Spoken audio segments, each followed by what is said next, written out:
मुझे world cup दिखता है भाई, चेहरा नहीं, वर्ल्ड कप दिखता है। वो जो तीन जो छोटे छोटे पिलर बने हैं उसके ऊपर वर्ल्ड का वो बना हुआ है। भले मेरे 100 लगे या 2 लगे या लगे ही नहीं, लेकिन वर्ल्ड कप जीतना है हमें, ये मेन गोल है। 100, the fastest 100 for India in Cricket World Cup. Rohit Sharma की 2023 की वर्ल्ड कप जर्नी स्टार्ट होती है 2022 में, जब विराट कोहली अपने तीनों फॉर्मेट की कैप्टेंसी से स्टेप डाउन कर जाते हैं। तब बीसीसीआई रोहित शर्मा को इंडियन क्रिकेट टीम की कप्तानी सौंपता है, क्योंकि उनकी आईपीएल में कैप्टेंसी का रिकॉर्ड बहुत ही अच्छा था। तो वो अपनी पहली आईसीसी टूर्नामेंट की कप्तानी करते T20 वर्ल्ड कप 2022 में, और वो अपनी कप्तानी के दम पर टीम इंडिया को सेमीफाइनल के लिए भी क्वालिफाई करवा देते हैं। लेकिन टीम इंडिया इंग्लैंड से 10 विकेट से आकर उस टूर्नामेंट से बाहर हो जाती है। उसके बाद रोहित शर्मा अपने बैटिंग स्टाइल में चेंजेस लाते हैं। वो डिसाइड करते हैं कि वो अपनी टीम को एक पावरफुल स्टार्ट देंगे, वो सामने के बॉलर्स पर अटैक करेंगे, वो अपनी टीम के लिए पावर प्ले में जितने ज़्यादा रन्स बना सकते हैं बनाएंगे, बगैर ये सोचे कि मेरी विकेट गिर जाएगी या मेरी सेंचुरी या हाफ सेंचुरी में से हो जाएगी। और उनकी इस अप्रोच का टीम इंडिया पर एक पॉजिटिव इम्पैक्ट भी पड़ा। उन्होंने 2023 के WTC फाइनल में इंडिया को क्वालिफाई भी करवाया। हालांकि टीम इंडिया वो फाइनल हार जाती है, लेकिन रोहित शर्मा आगे अपने उस बैटिंग अप्रोच को आगे कंटिन्यू रखते हैं। उसके बाद रोहित शर्मा का एक इंटरव्यू आउट होता है 2023 के वर्ल्ड कप से पहले, जहाँ पे वो बताते हैं अपने 50 ओवर वर्ल्ड कप इमोशंस को लेके, जहाँ पे उन्होंने ये शेयर किया कि 50 ओवर वर्ल्ड कप जीतना हमेशा से उनका सपना रहा है, और 2011 के वर्ल्ड कप स्क्वाड में सेलेक्ट ना होना उनके लिए कितना बड़ा सेटबैक भी था।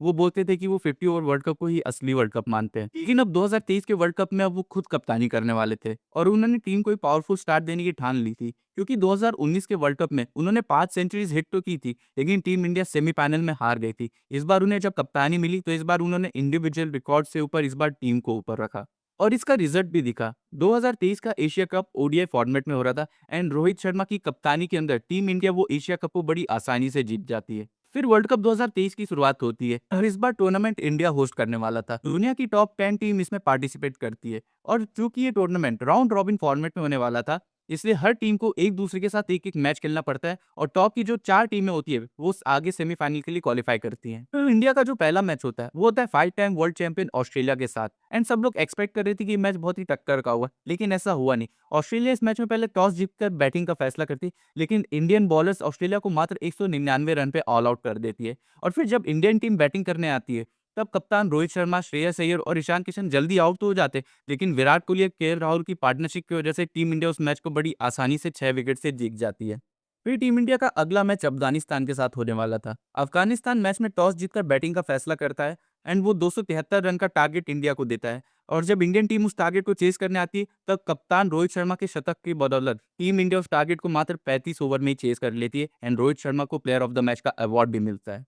फिर आता है सबसे मोस्ट प्रेशर हैंडलिंग मैच, जो कि है इंडिया वर्सेस पाकिस्तान का। अब इस मैच में रोहित शर्मा पहले टॉस जीतकर गेंदबाजी का फैसला करते हैं, एंड टीम इंडिया पाकिस्तान को मात्र 151 रन पे ऑल आउट कर देती है। एंड जब टीम इंडिया उस रन को चेस करने आती है, तब रोहित शर्मा की अग्रेसिव बैटिंग वजह से टीम इंडिया अगेन उस टारगेट को मात्र 30 ओवर में ही चेस कर लेती है। फिर इंडिया का जो अगला मैच है वो बांग्लादेश के साथ होने वाला था, जो कि ऑब्वियस ही था कि इंडिया इस मैच को आसानी से जीत जाएगी, एंड वो आसानी से जीत भी जाती है। लेकिन यहाँ पे आता है टर्निंग पॉइंट। टीम इंडिया के ऑलराउंडर हार्दिक पांड्या एक फील्डिंग एफर्ट के चलते इस मैच पे इंजर्ड हो जाते हैं, एंड उनकी इंजरी इतनी सीरियस होती कि उन्हें उस बाकी के टूर्नामेंट से रूल्ड आउट कर दिया जाता है। एंड अब सब लोग ये सोचने लगते हैं कि ये टीम अब कमजोर पड़ जाएगी। फिर इंडिया का अगला मैच होने वाला था न्यूजीलैंड के साथ। अब इस मैच में टीम इंडिया हार्दिक पांड्या के रिप्लेसमेंट में मोहम्मद शमी को अपने प्लेइंग 11 में जगह देखती है, एंड टीम इंडिया इस मैच में पहले टॉस जीतकर गेंदबाजी करने का फैसला करती है, एंड मोहम्मद शमी अपने पहली वर्ल्ड कप मैच में 5 विकेट ले लेते, और टीम इंडिया न्यूजीलैंड को 273 के टोटल पे रोक देती है। एंड जब टीम इंडिया उस टारगेट को चेस करने आती है, तो वो उसे इजीली चेस भी कर लेती है, एंड मोहम्मद शमी की ब्रिलियंट स्पेल की वजह से उन्हें प्लेयर ऑफ द मैच का अवार्ड भी मिलता है। यानी एक ऐसा प्लेयर जो अब तक प्लेइंग 11 का पार्ट भी था, उसे एक इंजरी रिप्लेसमेंट के चलते प्लेइंग 11 में शामिल किया गया। वो अपने पहली मैच में 5 विकेट ले लेता है न्यूजीलैंड जैसी बड़ी टीम के खिलाफ, और वो भी प्लेयर ऑफ द मैच बन जाता है। फिर इंडिया का अगला मैच होने वाला था डिफेंडिंग वर्ल्ड चैंपियन इंग्लैंड के साथ। इंग्लैंड इस मैच में टॉस जीतकर पहले गेंदबाजी का फैसला करती है, एंड रोहित शर्मा 87 रन की एक क्रूशियल नॉक भी खेलते हैं, लेकिन उनके अलावा वो और कोई खास बैटिंग कर नहीं पाता है, जिसकी वजह से टीम का टोटल मात्र 229 पर रुक जाता है। एंड सब लोग सोचने लगते हैं कि ये मैच शायद इंडिया हार जाएगी, क्योंकि ये टोटल बहुत ही कम माना जा रहा था। लेकिन यहाँ आता है again turning point. Indian team के बॉलर्स इंग्लैंड को मात्र 129 रन पर ही ऑल आउट कर देते हैं, और टीम इंडिया 100 रन के मार्जिन से इस मैच को जीत जाती है, और सबसे ज्यादा विकेट्स अगेन लेते हैं मोहम्मद शमी, एंड रोहित शर्मा को उनकी ब्रिलियंट इनिंग के लिए प्लेयर ऑफ द मैच का अवार्ड भी मिलता है। फिर इंडिया का अगला मैच होने वाला था श्रीलंका के साथ। अब इस मैच में श्रीलंका पहले टॉस जीतकर गेंदबाजी का फैसला करती है एंड टीम इंडिया 357 रन का एक बड़ा टोटल बोर्ड पर सेट कर देती है। एंड जब श्रीलंकन टीम उस टारगेट को चेस करने आती है तब टीम इंडिया के बॉलर श्रीलंका को मात्र 55 रन पे ही ऑल आउट कर देते एंड मोहम्मद शमी अगेन सबसे ज्यादा 5 विकेट्स लेते एंड उन्हें प्लेयर ऑफ द मैच का अवार्ड भी मिलता है। फिर इंडिया का अगला मैच होता है साउथ अफ्रीका के साथ एंड दूसरी दिन विराट कोहली का बर्थडे भी था एंड सब लोग एक्सपेक्ट कर रहे थे कि साउथ अफ्रीका इंडिया को एक बहुत ही टफ फाइट देगा क्योंकि साउथ अफ्रीका उस समय पॉइंट्स टेबल में सेकंड रैंक पे चल रही थी एंड वो अपने ज्यादातर मैचेस में 300 साढ़े 300 रन का टारगेट सामने वाली टीम को दे रही थी। तो इस मैच में पहले टीम इंडिया बैटिंग करके 326 रन का एक बड़ा टोटल सेट कर देती है एंड विराट कोहली सेंचुरी लगा के अपने फैंस को बर्थडे गिफ्ट भी दे देते। लेकिन जब साउथ अफ्रीकन टीम बैटिंग करने आती है तब टीम इंडिया उन्हें मात्र 83 रन पे ऑल आउट कर देती है। मतलब जो टीम पूरे टूर्नामेंट में 300 साढ़े 300 रन बनाने के लिए जानी जाती वह टीम इंडिया के सामने 100 रन भी नहीं बना पाई। इस मूवमेंट पे टीम इंडिया ने दिखा दिया था कि वो ना सिर्फ इस टूर्नामेंट की सबसे मजबूत टीम है बल्कि वो इस वर्ल्ड कप को भी जीतने वाली है। फिर इंडिया का अगला मैच होने वाला था नेदरलैंड्स के साथ जो कि ऑब्वियस ही है कि इंडिया को ही जीतना था। अब इस मैच में पहले इंडिया टॉस जीतकर बल्लेबाजी का फैसला करती है एंड टीम इंडिया 410 रन का एक बड़ा टोटल सेट कर देती है एंड जब टीम बॉलिंग करने आती है तब रोहित और कोहली अपने फैंस को एंटरटेन करने के लिए खुद ही बॉलिंग करने लग जाते एंड वो इवन विकेट्स भी ले लेते, यानी ये मैच भी टीम इंडिया बड़ी आसानी से जीत जाती है। इस प्रकार टीम इंडिया अपने ग्रुप्स के 9 मैच जीतते पॉइंट्स टेबल को टॉप करती है। फिर इंडियन टीम का जो सेमीफाइनल होता है वो होता है उनके 2019 के नाइटमेयर यानी न्यूजीलैंड के साथ। अब इस मैच में इंडियन टीम पहले टॉस जीतकर बल्लेबाजी का फैसला करती है and Rohit Sharma team India को अगेन एक पावर स्टार्ट देते एंड कोहली इस मैच में ओडीआईज में सेंचुरीज का रिकॉर्ड भी ब्रेक कर देते एंड इवन श्रेयस अय्यर भी सेमीफाइनल में सेंचुरी हिट कर देते, जिसकी बदौलत टीम इंडिया सेमीफाइनल में 397 का टोटल सेट कर देती है।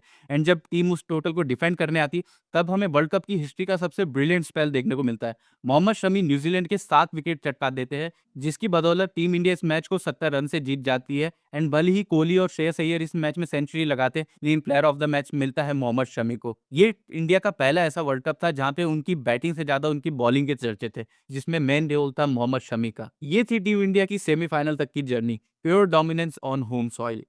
अब बात करते हैं एक ऐसे कप्तान के बारे में जो 2023 के वर्ल्ड कप से पहले सिर्फ 2 ही ओडीआई मैचेस में कप्तानी करता है। In sport, there's nothing more satisfying than hearing a big crowd go silent, and that's the aim for us tomorrow. Once again, it's the Australian captain that breaks the partnership and a hush round the ground. Pat Cummins की 2023 की world cup journey भी start Rohit Sharma जैसी ही होती है जब 2021 में Australian test captain Tim Paine test cricket की कप्तानी से हट जाते तब ऑस्ट्रेलियन क्रिकेट बोर्ड पर एक प्रेशर आ जाता है कि वो अगली एशेज सीरीज की कप्तानी किसको सौंपे। तभी क्रिकेट ऑस्ट्रेलिया सबको शॉक करते हुए टेस्ट क्रिकेट की कप्तानी एक फुल टाइम फास्ट बॉलर को देता है और पैट कमिंस ने उस साल एशिया सीरीज में ऑस्ट्रेलिया को जीत भी दिलवाई जिसमें वो सीरीज के हाईएस्ट विकेट टेकर भी रहे थे।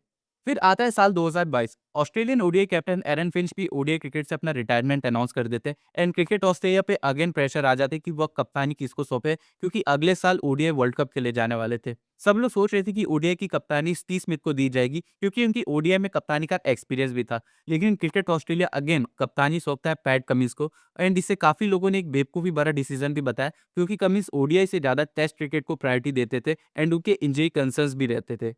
लेकिन क्रिकेट ऑस्ट्रेलिया ने कमिंस पर पूरा भरोसा दिखाया। उसी साल उन्होंने ऑस्ट्रेलिया के लिए 2 ओडीआई में कप्तानी भी करी जिसमें उनकी टीम जीती भी। फिर आता है साल 2023 जहां पे ऑस्ट्रेलिया को 2 आईसीसी टूर्नामेंट खेलने थे और साथ ही साथ उनकी इंग्लैंड के खिलाफ एशिया सीरीज भी थी। इसलिए वर्कलोड मैनेजमेंट को ध्यान में रखते हुए कमिंस ने उस साल आईपीएल से अपना नाम वापस ले लिया और उसका रिजल्ट भी कमिंस को देखने को मिला। सबसे पहले उन्होंने ऑस्ट्रेलिया को वर्ल्ड टेस्ट चैंपियन बनाया, उसके बाद इंग्लैंड की धरती पर जाके एशेज भी रिटेन करवाई। फिर शुरू होता है 2023 का ओडीआई वर्ल्ड कप जहां ऑस्ट्रेलिया का पहला मुकाबला होने वाला था होस्ट नेशन इंडिया के साथ। इस मैच में पैट कमिंस पहले टॉस जीतकर बल्लेबाजी का फैसला करते हैं लेकिन टीम ऑस्ट्रेलिया की बैटिंग लाइनअप इंडिया के आगे बहुत बुरी तरीके से कोलैप्स कर जाती है एंड वो मात्र 199 रन बोर्ड्स पर सेट कर पाती है। और जब ऑस्ट्रेलियन टीम उस टारगेट को चेस करने आती है तब ऑस्ट्रेलियन बॉलर्स पे इंडिया के 3 विकेट्स मात्र 2 रन पे चटका तो देती है, लेकिन जब टीम इंडिया का स्कोर 24 रन पे था तब मिचेल मार्श विराट कोहली का एक क्रूशियल कैच ड्रॉप कर देते जिसके बाद टीम इंडिया उस रन चेज को आसानी से कंप्लीट कर लेती एंड ऑस्ट्रेलिया अपना पहला वर्ल्ड कप मैच 6 विकेट से बुरी तरीके से हार जाती है। फिर ऑस्ट्रेलिया का जो अगला मैच है वो साउथ अफ्रीका के साथ होने वाला था। पैट कमिंस अगेन टॉस जीत जाते हैं एंड इस बार वो गेंदबाजी करने का फैसला करते हैं, लेकिन जब साउथ अफ्रीका बैटिंग करने आती है तब वह ऑस्ट्रेलिया के बॉलर्स पर अटैक करना शुरू कर देती है एंड वो 311 रन का एक बड़ा टोटल सेट कर देती है एंड जब ऑस्ट्रेलियन टीम उस टारगेट को चेस करने आती है वो मात्र 177 रन पे ऑल आउट हो जाती है। मतलब वो दूसरा मैच भी बहुत ही बुरी तरीके से हार जाती है। इस मोमेंट तक ऑस्ट्रेलिया पॉइंट्स टेबल के सबसे नीचे स्थान पर पहुंच जाता है और पैट कमिंस और ऑस्ट्रेलिया का क्रिटिसिज्म वर्ल्ड क्रिकेट में होने लगता है, क्योंकि अब अगर आगे एक और मैच हार जाते हैं तो ये लोग शायद सेमीफाइनल के लिए क्वालिफाई नहीं कर पाएंगे। काफी लोगों ने ऑस्ट्रेलियन टीम की इस हालत का जिम्मेदार पैट कमिंस को ठहराया। आज की तारीख में जो इंडिया टीम के हेड कोच है गौतम गंभीर, उन्होंने उस वक्त कह दिया था कि पैट कमिंस डिजर्व नहीं करते ऑस्ट्रेलिया के लिए ओडीआईज में खेलना। उनकी जगह स्टीव स्मिथ को कप्तान बना देना चाहिए और उनकी जगह कैमरन ग्रीन को इंक्लूड कर लेना चाहिए, जो कि एक ऑलराउंडर है। लेकिन कमिंस ने किसी भी क्रिटिसिज्म का जवाब शब्दों के बजाय अपने खेल से देना सही समझा। फिर ऑस्ट्रेलिया का अगला मैच होने वाला था श्रीलंका के साथ। श्रीलंका इस मैच में पहले टॉस जीतकर बैटिंग करने का फैसला करती है, लेकिन ऑस्ट्रेलियन टीम के बॉलर श्रीलंका को मात्र 209 रन पे ऑल आउट कर देती है, जिसमें टीम के leg spinner Adam Zampa 4 wickets लेते हैं। एंड जब ऑस्ट्रेलियन टीम उस टारगेट को चेस करने आती है, तो वो उसे 5 विकेट रहते आसानी से चेस भी कर लेती है। इस प्रकार से ऑस्ट्रेलिया को उनकी पहली वर्ल्ड कप जीत मिल जाती है। फिर ऑस्ट्रेलिया का अगला मैच होने वाला था पाकिस्तान के साथ। इस मैच में ऑस्ट्रेलिया पहले बैटिंग करते हुए पाकिस्तान के सामने 367 का टोटल सेट कर देती है। एंड जब पाकिस्तान उसे चेस करने आता है, तब ऑस्ट्रेलियन बॉलर्स पाकिस्तान को मात्र 305 रन पे ऑल आउट करके रोक देते हैं और ऑस्ट्रेलिया को उनके वर्ल्ड कप की दूसरी जीत भी मिल जाती है। फिर ऑस्ट्रेलिया का अगला मैच होने वाला था नेदरलैंड्स के साथ। ऑस्ट्रेलियन टीम पहले बैटिंग करते हुए 399 रन का एक बड़ा टोटल सेट करती है and Glenn Maxwell world cup history की सबसे फास्टेस्ट सेंचुरी भी हिट करते हैं इस मैच में। एंड जब नेदरलैंड्स टारगेट को चेस करने आती है, तब ऑस्ट्रेलिया उसे मात्र 90 रन पे ही रोक देता है। इस प्रकार से ऑस्ट्रेलिया को उनके वर्ल्ड कप की तीसरी जीत भी मिल जाती है। फिर ऑस्ट्रेलिया का अगला मैच होता है न्यूजीलैंड के साथ, लेकिन यहाँ पे आता है ऑस्ट्रेलिया के लिए एक टर्निंग पॉइंट, क्योंकि ऑस्ट्रेलिया के प्लेइंग 11 में एक ऐसे खिलाड़ी की वापसी होने वाली थी जिसका साउथ अफ्रीका के खिलाफ खेली गई ओडीआई सीरीज में बैटिंग करते वक्त उस बॉल उसके हाथ में लग जाती है और उसका हाथ फ्रैक्चर हो जाता है। लेकिन कप्तान पैट कमिंस और सिलेक्टर उसे अब अपने वर्ल्ड कप स्क्वाड में रखते हैं और उनका मानना था कि वर्ल्ड कप के बड़े मैचों से पहले इसका हाथ रिकवर हो जाएगा और ये टीम के लिए एक एक्स फैक्टर भी साबित होगा। उस प्लेयर का नाम था ट्रेविस हेड। तो जब ऑस्ट्रेलियन टीम बैटिंग करने उतरती है, तब ट्रेविस हेड अपने पहली वर्ल्ड कप मैच में एक बेहतरीन शतक जड़ देते हैं, जिसकी बदौलत टीम ऑस्ट्रेलिया 388 रन का एक बड़ा टोटल सेट कर देती है। एंड जब न्यूजीलैंड टीम उस टारगेट को चेस करने के लिए आती है, तो वह इसके लिए लड़ती है। मैच आखिरी गेंद तक चल जाता है, लेकिन ऑस्ट्रेलिया इसे किसी तरह 5 रन से जीत जाता है और ट्रेविस हेड को उनकी शतक के लिए प्लेयर ऑफ द मैच का अवार्ड भी मिलता है। लेकिन ये इकलौता वर्ल्ड कप मैच भी था जहां पे मिचेल स्टार्क एक भी विकेट नहीं ले पाए थे और उनकी वर्ल्ड कप विकेट स्ट्रीक इस मैच में टूट जाती है। फिर ऑस्ट्रेलिया का अगला मैच होने वाला था उनके एशेज राइवल्स यानी इंग्लैंड के साथ।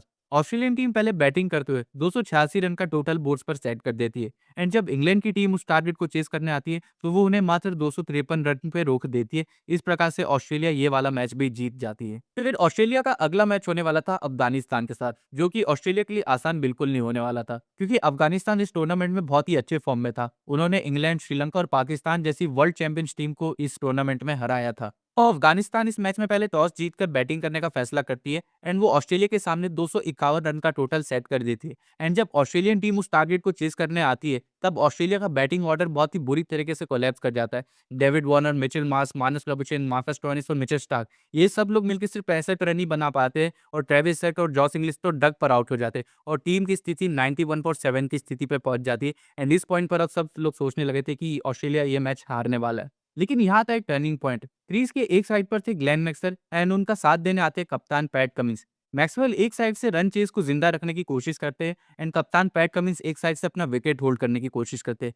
मैक्सवेल अफगानिस्तान के बॉलर्स पर अटैक करना शुरू कर देते, जिसकी वजह से उनकी 100 भी कंप्लीट हो जाती, लेकिन मंजिल अभी भी बहुत दूर थी। अभी भी ऑस्ट्रेलिया के जीतने की गारंटी नहीं थी। इवन सिचुएशन और बद से बदतर तब हो जाती है जब ग्लेन मैक्सवेल 147 पर बैटिंग कर रहे थे, तब उनके पैरों में अचानक क्रैम्प्स आने लग जाते और वो दौड़ नहीं पाते। इवन वो जमीन पर गिर भी जाते दौड़ते वक्त और स्थिति ये हो जाती कि मेडिकल टीम उनको रिपोर्ट करके बोलती है कि आप रिटायर्ड हर्ट हो जाइए। एंड एडम जेम्पा भी ड्रेसिंग रूम से नीचे आ जाते हैं बैटिंग करने के लिए, लेकिन मैक्सवेल मैदान छोड़कर जाने से मना कर देते। वो आगे उस इनिंग को कंटिन्यू रखते। इवन वो स्ट्राइक रोटेट करने से भी मना कर देते, क्योंकि अब वो दौड़ नहीं सकते थे। अब वो सारे रन चौके और छक्कों की बदौलत बनाते और वो ऑस्ट्रेलिया को उस मैच में जीत भी दिलवाते और 201 रन की नाबाद पारी भी खेलते हैं एंड ऑस्ट्रेलिया सेमीफाइनल के लिए क्वालिफाई कर जाता है। इस मोमेंट पे ऑस्ट्रेलिया ने दिखा दिया था कि वो सिर्फ स्किल वाइज ही सबसे ऊपर नहीं है, वो माइंडसेट वाइज भी सबसे ऊपर है। तो ये थी ऑस्ट्रेलिया की बेहतरीन जीत। और मैक्सवेल ने इस मैच के बाद काफ़ी सारे रिकॉर्ड्स भी तोड़े और बहुत सारे क्रिकेटिंग एक्सपर्ट्स भी मैक्सवेल की उस इनिंग को देखकर शॉक थे, क्योंकि उन्होंने कहा था कि उन्होंने कभी भी क्रिकेट की दुनिया में ऐसा होते हुए कभी नहीं देखा। एक और बात, ऑस्ट्रेलियन टीम सेमीफाइनल के लिए क्वालिफाई तो कर गई थी, लेकिन पैट कमिंस के द्वारा अब तक कोई भी कैप्टन नॉक नहीं खेली गई थी, ये उन पर इल्जाम लग रहे थे। लेकिन उनकी कैप्टन इनिंग आई थी और वो भी इसी अफगानिस्तान वाले मैच में आई थी। अब आप लोग बोलोगे कि ये मैच तो मैक्सवेल ने जीता है। बिल्कुल सही आप, ये मैच मैक्सवेल ने जीता है, लेकिन क्रिकेटिंग एक्सपर्ट्स का मानना था कि पैट कमिंस 91.7 की स्थिति में जिस प्रकार से एक साइड से अपना विकेट होल्ड करके रखे थे, उसने मैक्सवेल को अपना नेचुरल गेम खेलने की आज़ादी दी। अगर पैट कमिंस एक साइड से अपना विकेट होल्ड करके नहीं रखते, तो मैक्सवेल वो शायद इनिंग वो ना खेल पाते और टीम ऑस्ट्रेलिया वो मैच हार जाती। फिर ऑस्ट्रेलिया का आखिरी ग्रुप स्टेज मैच होता है बांग्लादेश के साथ। इस मैच में बांग्लादेश पहले बैटिंग करते हुए 306 रन का टारगेट ऑस्ट्रेलिया को देती है, एंड जब ऑस्ट्रेलियन टीम उस टारगेट को चेस करने आती है, तो वो उसे बड़ी आसानी से 8 विकेट रहते चेस कर लेती। इस प्रकार से ऑस्ट्रेलिया अपना आखिरी ग्रुप स्टेज मैच भी जीत जाती, एंड वो पॉइंट्स टेबल पे 3rd रैंक पर फिनिश करते हैं। फिर ऑस्ट्रेलिया का सेमीफाइनल मैच फिक्स होता है साउथ अफ्रीका के साथ। साउथ अफ्रीका इस मैच में पहले टॉस जीतकर बैटिंग का फैसला करती है, एंड जब वो बैटिंग करने आती है, तब ऑस्ट्रेलियन बॉलर्स उनके टॉप ऑर्डर को बहुत जल्दी आउट कर देती है, एंड मिडल ऑर्डर में ट्रेविस हेड भी विकेट ले लेते हैं, एंड लोअर ऑर्डर भी बहुत जल्दी कोलैप्स कर जाता है। लेकिन साउथ अफ्रीका डेविड मिलर की ब्रिलियंट सेंचुरी की वजह से 212 रन का टोटल सेट कर देती है। जब ऑस्ट्रेलियन टीम बैटिंग करने आती है, तब ट्रेविस हेड और डेविड वॉर्नर साउथ अफ्रीका के बॉल्स पर अटैक करना शुरू कर देते हैं। ट्रेविस हेड तो इवन अपनी हाफ सेंचुरी भी हिट कर देते हैं, एंड मिडल ऑर्डर से स्मिथ, लाबुशेन और जॉस इंग्लिश भी रन बनाते हैं, एंड एंड में पैट कमिंस और मिचेल स्टार्क मैच को जिता देते हैं और ऑस्ट्रेलिया फाइनल के लिए क्वालिफाई कर जाता है। और इसके टीम के मैन ऑफ द मैच थे ट्रेविस हेड, जो अपनी हाफ सेंचुरी भी हिट करते और वो 2 क्रूशियल विकेट्स भी लेते हैं। वर्ल्ड कप 2023 का फाइनल तय हो जाता है। 20 साल बाद ऑस्ट्रेलिया और इंडिया वर्ल्ड कप फाइनल में एक दूसरे के खिलाफ खेलने वाले थे, और सारे इंडियन फैंस 20 साल पुराना बदला लेने की उम्मीद लगाए बैठे थे, क्योंकि 2003 के वर्ल्ड कप फाइनल में ऑस्ट्रेलिया ने इंडिया को फाइनल में बहुत ही बुरी तरीके से हराया था। लेकिन इस बार हम होस्ट नेशन थे और हम टूर्नामेंट की सबसे बेहतरीन टीम भी थे, और हमने 10 मैच डोमिनेंस के साथ जीते थे, और ऑस्ट्रेलिया बहुत ही लड़खड़ाते हुए फाइनल में आया था। इसलिए सारे इंडियन फैंस इस बदले की उम्मीद कर रहे थे। इंडिया के पास क्राउड सपोर्ट भी था, हमारे पास कोई एक मैच विनर नहीं था, पूरी टीम ही मैच विनर से भरी पड़ी थी। काफी लोगों का मानना था कि इंडिया शायद ये मैच वन साइडेड भी जीते। इवन काफी सारे और क्रिकेट ऑस्ट्रेलियंस का भी ये मानना था कि India are favourite to win this final. Rohit Sharma world cup जीतने के अपने सपने से बस एक कदम की दूरी पर ही थे। उनकी बल्लेबाजी और उनकी कप्तानी के लिए फैंस ने उन्हें सेल्फलेस कैप्टन का टैग दिया, क्योंकि वो पावर प्ले के दौरान ही सारा मैच इंडियन टीम की तरफ मोड़ देते थे। विराट कोहली इस टूर्नामेंट के सबसे हाईएस्ट रन स्कोरर थे, और उन्होंने ओडीआईज में सेंचुरीज का रिकॉर्ड भी ब्रेक किया था। और मोहम्मद शमी ने तो अपनी बॉलिंग के दम पर इस टूर्नामेंट को अपना बना भी लिया था। वो इस टूर्नामेंट के हाईएस्ट विकेट टेकर भी थे। शुभमन गिल और मोहम्मद सिराज भी ओडीआई के नंबर 1 बॉलर और बैट्समैन बन चुके थे, एंड हमारे पास रविंद्र जडेजा जैसा एक बेहतरीन फील्डर और ऑलराउंडर भी था।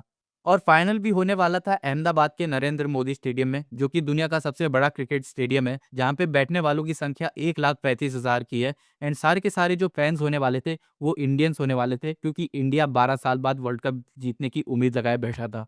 और पिछले 3 वर्ल्ड कप होस्ट नेशन ही जीत रहे थे। इवन फोटोशूट के दौरान रोहित शर्मा की पोजीशन भी ठीक थी। बस एक चीज जो इंडिया के फेवर में नहीं थी, वो ये थी कि ऑन फील्ड अंपायर रिचर्ड केटलब्रुक होने वाले थे, क्योंकि इंडिया इससे पहले जितने भी आईसीसी टूर्नामेंट के नॉकआउट्स में आ रहा है, उसमें एक चीज कॉमन थी, रिचर्ड केटलब्रुक। उस तरफ ऑस्ट्रेलिया से पैट कमिंस भी फाइनल की तैयारी में जुट जाते हैं। फाइनल के मैच से पहले वो फाइनल की पिच की असेसमेंट भी करते। इवन उनकी एक इमेज भी वायरल जाती है, जहाँ पे वो अपने मोबाइल कैमरे में पिच की एक फोटो भी ले रहे हैं। उसके बाद कप्तान पैट कमिंस ने फाइनल से पहले एक प्रेस कॉन्फ्रेंस भी की, जहाँ पे उन्होंने ऑस्ट्रेलियन टीम की ताकत गिनाई। उन्होंने बताया कि हमारे पास 6 से 7 खिलाड़ी है जो वर्ल्ड कप 2015 के विनिंग स्क्वाड के हिस्सा थे, तो हमारे पास एक एक्सपीरियंस भी है। इवन उन्होंने ये भी कहा कि अगर पहले मैच में मिचेल मार्श विराट कोहली का कैच पकड़ लेते, तो हम वह मैच भी जीत जाते।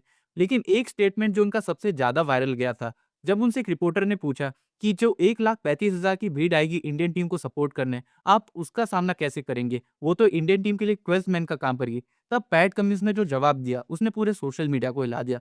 उन्होंने कहा कि मैं जानता हूँ कि पूरा क्राउड इंडियन टीम को एक तरफा होकर सपोर्ट करेगा, लेकिन मैं ये भी जानता हूँ कि स्पोर्ट्स में इससे ज्यादा सेटिस्फाइंग कुछ नहीं होता कि एक बड़ी भीड़ शांत हो जाए, और हम यही कल करेंगे। पैट कमिंस के इस बयान ने पूरे सोशल मीडिया को हिला दिया, क्योंकि इंडियन क्राउड अपनी टीम को वहां पे सपोर्ट करने आने वाला था, और यह कप्तान ये बोल रहा था कि मैं तुम्हें चुप कराकर घर भेजूंगा। इसके चलते पैट कमिंस का काफी मजाक भी बना उस फाइनल से पहले। तो पैट कमिंस ने बोला है जी कि कल 1 लाख चिल्लाते हुए लोगों को शांत कराने में बड़ा मजा आएगा। देखो कल के पहले सॉरी बोल देना, वरना तुम्हें मैं भी नहीं बचा पाऊंगी फिर। अब बताओ इन्हें 1 लाख लोग गाली देते हुए कैसे लगते हैं। फिर आता है फाइनल का दिन। पूरा स्टेडियम इंडियन फैन से भरा हुआ था, और इवन एयर शो भी किया जाता है फाइनल के लिए। मैच का दिन आता है, और एक इंडियन क्रिकेट फैन के मुताबिक पैट कमिंस ने अपना बॉलिंग सेशन 12:30 बजे स्टार्ट कर दिया था, और वो प्रैक्टिस सेशन के दौरान बहुत ही तेजी से गेंदबाजी कर रहे थे। लेकिन उस वक्त इंडियन टीम प्रैक्टिस के लिए मैदान पर उन्हें नहीं दिखी। तो मैं ना 12:30 बजे मैच देखने चला गया था। पैट कमिंस ने 12:30 बजे से बॉलिंग सेशन स्टार्ट कर दिया था। इंडिया का एक प्लेयर नहीं था जिसने बॉलिंग स्टार्ट की। फिर आता है टॉस का टाइम। रोहित शर्मा सिक्का उछालते एंड कप्तान पैट कमिंस कॉल करते हैं हेड्स एंड फाइनल का टॉस ऑस्ट्रेलिया जीत जाती है। एंड जब पैट कमिंस से पूछा जाता है कि आप क्या चुनते हैं, तब वो बॉलिंग डिसाइड करते। ये डिसीजन बड़ा शॉकिंग था क्योंकि वो इंडियन टीम को पहले बैटिंग के लिए कैसे बोल सकते, क्योंकि इंडियन टीम सेमीफाइनल में ही लगभग 400 रन बनाकर आ रही थी और फाइनल्स में हमेशा रन्स ऑन द बोर्ड का प्रेशर भी रहता है। लेकिन उन्होंने इसकी रीजन भी बताया। उन्होंने बताया कि पिच थोड़ी ड्राई है और बाद में ये बैटिंग के लिए आसान होती जाएगी, इसलिए हम बॉलिंग चुन रहे हैं। खैर, रोहित शर्मा से जब पूछा गया कि आप होते तो क्या चुनते, तो उन्होंने कहा मैं तो बैटिंग ही चूज करने वाला था। फिर इंडियन टीम बैटिंग करने आती है एंड कप्तान Rohit Sharma again team India को एक बहुत ही पावरफुल स्टार्ट देते हैं। जिस जॉस हेजलवुड ने उन्हें वर्ल्ड कप के पहले मैच में आउट किया था, वो उन्हें बहुत ही बुरी तरीके से अटैक कर देते हैं। लेकिन शुभमन गिल मिचेल स्टार्क के हाथों अपना विकेट गंवा देते हैं और मिचेल स्टार्क को इस बात की सजा भी मिलती है। रोहित शर्मा उसी ओवर में मिचेल स्टार्क को छक्का लगा देते एंड अगले ओवर में विराट कोहली उन्हें लगातार 3 चौके भी मार देते हैं। तभी कप्तान पैट कमिंस बॉलिंग में एक बहुत ही शॉकिंग चेंज करते हैं। वो पावर प्ले के 7वें ओवर में बॉल ग्लेन मैक्सवेल को थमा देते एंड ये बहुत ही क्लियर था कि मैक्सवेल को गेंद रोहित शर्मा का विकेट लेने के लिए थमाई गई है, क्योंकि रोहित शर्मा उस फाइनल में बहुत ही अटैकिंग इंस्टेंट के साथ खेल रहे थे और उन्होंने सारे फास्ट बॉलर्स को अटैक कर दिया था। इसलिए कमिंस रोहित शर्मा की गलती का इंतजार कर रहे थे। लेकिन 9th ओवर में जब मैक्सवेल गेंदबाजी कर रहे थे, तब रोहित शर्मा उन्हें स्टेप आउट करके एक छक्का लगा देते एंड अगली गेंद पे चौका लगा देते। कमिंस की ये प्लानिंग फेल होते हुए नजर आती है। लेकिन मैक्सवेल की चौथी गेंद पर रोहित शर्मा एक और स्टेप आउट करके एक छक्का लगाने की कोशिश करते, लेकिन गेंद हवा में चली जाती है एंड एक ऑस्ट्रेलियाई प्लेयर पीछे भागते हुए उस कैच को पकड़ लेता है। उस प्लेयर का नाम था ट्रेविस हेड और इस प्रकार से कमिंस की ये प्लानिंग सक्सेसफुल हो जाती है। फिर बैटिंग करने के लिए आते हैं क्रीज पर श्रेयस अय्यर और इस बार कप्तान पैट कमिंस खुद बॉलिंग करने के लिए आते हैं, लेकिन श्रेयस अय्यर पैट कमिंस की पहली गेंद पे ही अपना विकेट गंवा देते हैं। इस प्रकार इंडियन टीम के 3 विकेट पहले 11 ओवर के अंदर ही गिर जाते हैं। फिर बैटिंग क्रीज पर आते केएल राहुल विराट कोहली का साथ देने। अब वो लोग एक और विकेट गिरने का रिस्क नहीं ले सकते थे, इसलिए वो अपना गेम डिफेंसिव बना लेते, जिसके चलते बाउंड्री लगाना भी मुश्किल हो जाती है और ऑस्ट्रेलिया उस फाइनल में बहुत ही नेक्स्ट लेवल की फील्डिंग भी कर रहा था। इस प्रकार से इनिंग्स चलती रहती है और विराट कोहली अपनी 50 भी हिट कर देते वर्ल्ड कप फाइनल में। लेकिन फिर कमिंस खुद आते विराट कोहली को बॉलिंग करने को और विराट कोहली उनकी एक बॉल थर्ड मैन की दिशा में खेलने की कोशिश करते, लेकिन बॉल वो स्टंप्स पे जाकर लग जाती है और कमिंस ओडीआई के इतिहास के सबसे बड़े बल्लेबाज की विकेट ले लेता है और जो उन्होंने उस क्राउड से कहा था, क्राउड तक वही बोलता है। कमिंस ने वर्ल्ड कप फाइनल में उन 2 बैट्समैनों को आउट किया था जो सेमीफाइनल में 100 हिट करके आ रहे थे। फिर लोग सोच रहे थे कि बैटिंग करने आएंगे सूर्य कुमार यादव, जो टीम के एक पावर हिटर है, लेकिन उनसे पहले जडेजा आ जाते, लेकिन वो भी बैटिंग कर नहीं पाते ठीक से और वो भी हेजलवुड के हाथों अपना विकेट गंवा देते हैं। फिर उसके बाद आते हैं सूर्य कुमार यादव। फिर कमिंस मिचेल स्टार्क को गेंद थमा देते और मिचेल स्टार्क एक बेहतरीन रिवर्स स्विंग गेंद फेंककर केएल राहुल को भी आउट कर देते हैं और इस प्रकार से टेल एंडर्स फिर आना शुरू हो जाते हैं। मोहम्मद शमी और बुमराह जल्दी आउट हो जाते हैं और सूर्य कुमार यादव को ऑस्ट्रेलिया उनके पसंदीदा शॉट के ऊपर ही आउट कर देता है। लेकिन सिराज और कुलदीप यादव थोड़ी देर बैटिंग करके टीम का टोटल 240 तक पहुंचा देते और अब ऑस्ट्रेलिया को उस फाइनल को जीतने के लिए 241 रन चाहिए थे। फिर ऑस्ट्रेलियन टीम बैटिंग करने के लिए आती है टारगेट को चेज करने के लिए और ट्रेविस हेड और डेविड वार्नर अपने पहले ओवर में ही 15 रन जोड़ लेते, जिसके चलते रोहित शर्मा बॉलिंग लाइनअप में चेंज करते हुए नई गेंद मोहम्मद सिराज को देने की जगह मोहम्मद शमी को थमा देते हैं और मोहम्मद शमी इसका रिजल्ट भी देते। मोहम्मद शमी अपनी पहली गेंद में ही डेविड वार्नर का विकेट चटका देते और सारी टीम इंडिया को लगने लगता है कि इस मैच को भी हम जीत जाएंगे, जैसे हम इंग्लैंड के खिलाफ जीते थे, जहाँ पे हमने 229 रन का टोटल भी डिफेंड किया था। फिर बुमराह भी जब गेंदबाजी करने आते हैं, वो मिचेल मार्श और स्टीव स्मिथ का विकेट चटका देते हैं। लेकिन स्मिथ का विकेट गिरने के बाद ट्रेविस हेड अपना गेम अटैक से हटाकर डिफेंस में बना लेते और उनका बैटिंग क्रीज पर साथ देने आते मानस लाबुशेन। लाबुशेन जब बैटिंग क्रीज पर आए थे, तब कोहली उनके साथ माइंड गेम्स भी खेलने की कोशिश कर रहे थे, क्योंकि लाबुशेन भी India versus Australia test series के दौरान ये हरकतें कई बार करते देखे जा चुके हैं।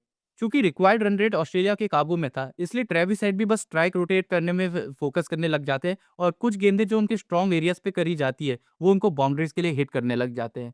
और लाबुशेन का उस फाइनल में सिर्फ एक ही रोल था कि बगैर कोई रिस्क लिए स्ट्राइक ट्रेविस हेड को मिलते रहनी चाहिए। स्पिनर्स में भी जडेजा और कुलदीप विकेट नहीं ले पा रहे थे और सिराज को भी ट्रेविस हेड ने अटैक कर लिया था, जिसकी वजह से उनकी 50 भी कंप्लीट हो जाती है। चूंकि रन्स बोर्ड्स पर ज्यादा थे नहीं, इसलिए रोहित शर्मा अगेन गेंद थमा देते मोहम्मद शमी को ट्रेविस हेड का विकेट लेने के लिए। लेकिन ट्रेविस हेड मोहम्मद शमी की पहली गेंद पे ही चौका जड़ देते उनके सर के ऊपर से। मतलब टूर्नामेंट का सबसे बेहतरीन बॉलर जो आया था तुम्हारा विकेट लेने, तुमने उसके सर के ऊपर से चौका जड़ दिया। ये भी one of the silencing moment था क्राउड का। लेकिन एक और मोमेंट आता है 27वें ओवर में, जब बुमराह बॉलिंग करते हैं, तब उनकी एक बॉल लाबुशेन के पैड को हिट कर जाती है। सब लोग प्लेयर अपील करते हैं एलबीडब्ल्यू के लिए, लेकिन अंपायर उसे नॉट आउट देता है। रोहित शर्मा इसके लिए डीआरएस भी लेते, लेकिन वो एलबीडब्ल्यू में अंपायर्स कॉल निकलती है और ये अंपायर का डिसीजन इंडिया के अगेंस्ट चल जाता है। एंड गेस व्हाट, अंपायर कौन था? वो रिचर्ड कैटलब्रो। इस प्रकार से इनिंग चलती रहती है और ट्रेविस हेड उस फाइनल में अपनी सेंचुरी भी हिट कर देते हैं एंड मानस लाबुशेन अपनी हाफ सेंचुरी हिट कर देते हैं। इस प्रकार से टीम ऑस्ट्रेलिया टारगेट के करीब पहुंच जाती है। लेकिन विनिंग हिट लगाने के चक्कर में ट्रेविस हेड अपना विकेट गंवा देते हैं और वो विनिंग रन बनाने का सौभाग्य मिलता है उस प्लेयर को जो ऑस्ट्रेलिया का विनिंग मोमेंटम अफगानिस्तान के सामने टूटने नहीं देता। जी हाँ, ग्लेन मैक्सवेल विनिंग हिट लगाते हैं और ऑस्ट्रेलिया 6 बार वर्ल्ड कप जीतने वाली पहली वर्ल्ड की टीम बन जाती है। और पैट कमिंस ने उस दिन सिर्फ ग्राउंड पे बैठे 1 लाख लोगों को चुप नहीं कराया था, उसने सारे इंडियन क्रिकेट फैंस को भी उस दिन चुप कराया था। और रोहित शर्मा जो इंडिया के लिए खेलते हुए वर्ल्ड कप जीतना चाहते थे, वो आंखों में आंसू भरकर मैदान छोड़कर जाते हुए लोगों को दिखे। लेकिन रोहित शर्मा ने उस हार के बाद भी अपने विनिंग मोमेंटम को टूटने नहीं दिया। उस हार के बाद उन्होंने टीम इंडिया को 2 आईसीसी ट्रॉफी अनबीटन जिताई और आज वो अपने 2027 के ओडीआई वर्ल्ड कप के सपने को जिंदा रखने के लिए आज भी डोमेस्टिक क्रिकेट खेल रहे हैं। और पैट कमिंस आज भी टेस्ट क्रिकेट को ही अपनी प्रायोरिटी दे रहे हैं। वर्ल्ड कप 2023 के फाइनल के बाद से उन्होंने आज की तारीख में सिर्फ एक ही ओडीआई खेला है। मतलब हम दोनों ही कप्तानों से सीख सकते हैं। एक कप्तान से ये हम सीख सकते हैं कि ये मायने नहीं रखता कि तुमने शुरू कैसा किया है, मायने ये रखता है कि तुमने अंत कैसा किया है। और एक से हम सीख सकते हैं कि भले ही आपको आपकी मेहनत का रिजल्ट अभी ना मिले, लेकिन ये आपको बाद में ज़रूर मिलेगा। तो आप भी चलते रहिए, सीखते रहिए और जीतते रहिए। Thank you so much.